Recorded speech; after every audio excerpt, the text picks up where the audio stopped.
पिछले एपिसोड में आपने देखा रॉब को परग्रहियों ने अगवा कर लिया था, जिसका फिजिकल सबूत मिलने के बाद भी लोगों ने उनके बात को झुठला दिया।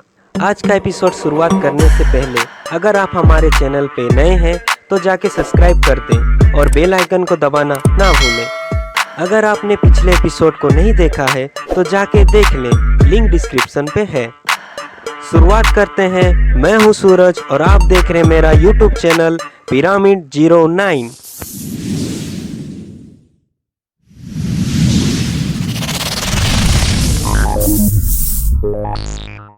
एपिसोड 3 एलियन टेक्नोलॉजी का रिवर्स इंजीनियरिंग।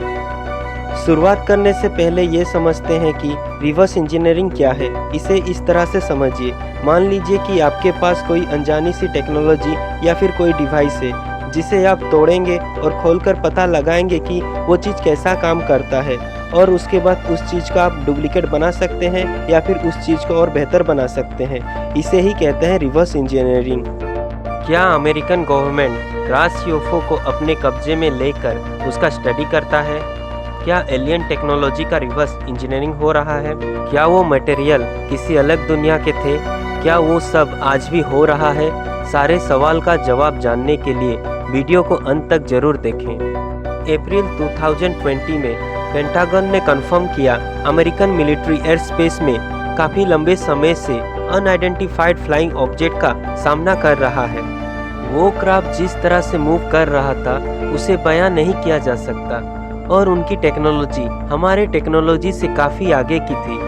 लेकिन हाल ही में न्यूयॉर्क टाइम्स में एक धमाकेदार खबर छपी कि क्या अमेरिकन गवर्नमेंट रिकवर किए गए एलियन क्राफ्ट की टेक्नोलॉजी को रिवर्स इंजीनियरिंग कर रहे हैं। उस आर्टिकल में अमेरिकन गवर्नमेंट के हाई रैंकिंग मेंबर ने ये बात मानी थी। एक समय ऐसा एक प्रोग्राम चलाया जाता था जिसके तहत जब भी मौका मिलता था यूएफओ का मलबे उठाकर ले आया जाता और उसकी स्टडी किया जाता।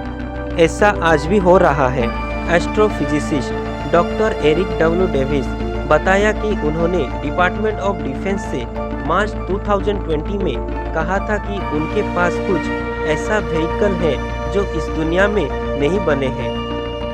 पिछले 75 सालों में यूएफओ क्रैश हुए हैं जिनके बारे विटनेस ने कहा कि सरकार ने उस मलबे को उस जगह से उठाकर किसी अनजाने जगह पे भेज दिया था। लेकिन दो घटना बाकी सारे घटनाओं से बिल्कुल अलग है। 1947 में घटी रूजवेल्ट और 1965 में घटी गेटिसबर्ग की घटना। टॉम कैरी एयरफोर्स के एक फॉर्मर मेंबर हैं और उन्होंने 1947 रूजवेल्ट क्रैश पर कई सारे किताब लिखे हैं। उनका दावा है कि सेना को रूजवेल्ट और गेटिसबर्ग दोनों जगह से यूएफओ के मलबे मिले थे और उन्हें खोलकर ये पता लगाने की कोशिश की गई क्या उस टेक्नोलॉजी को हम रिक्रिएट कर सकते हैं। टॉम का कहना है कि ये काम राइट पीटरसन एयरफोर्स बेस में करीब 80 सालों से चल रहा है। रिवर्स इंजीनियरिंग वर्ल्ड वॉर 2 के समय से ही किया जा रहा है।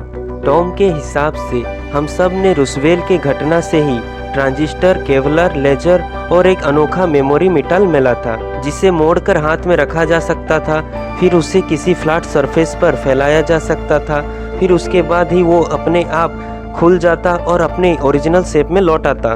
लेकिन उस मेमोरी मेटल के साथ एक समस्या ये थी कि उसे काटा, खरोचा या जलाया नहीं जा सकता था, ना ही उसे परमानेंटली डिफॉर्म किया जा सकता था।